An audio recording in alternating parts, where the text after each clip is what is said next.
I don't I see anything.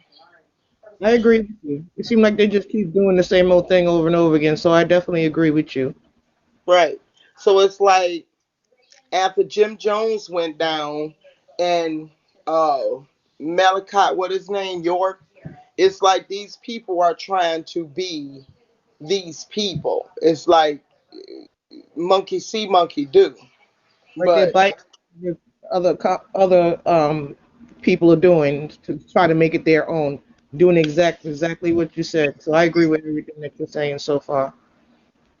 right, and you having all these nasty sex rituals that's traveling diseases. I don't understand because you would let someone come over there that's coming out their mouth saying that they have syphilis and herpes. You having sex with that person, and then that person leave that person, and the other person snatch them up. So like, what do y'all got going on?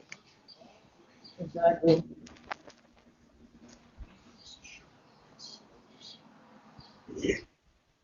And I think everyone needs to know about these people because it has become a vicious, nasty cycle.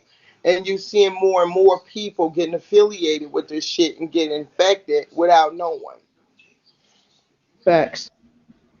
And Kite's so nasty, his gums look like they stink. Like he's just, I've never seen a situation like this. I'm sorry. Like, ugh.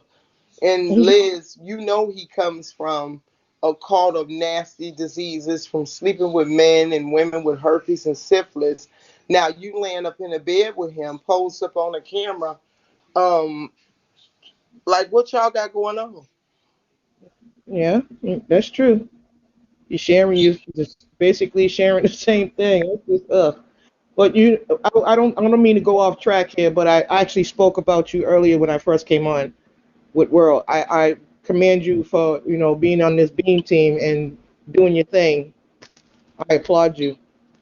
Yeah, I have to. I have to do the right things. You know, my intuitions only lead me down the right path of things of people that's doing the right thing.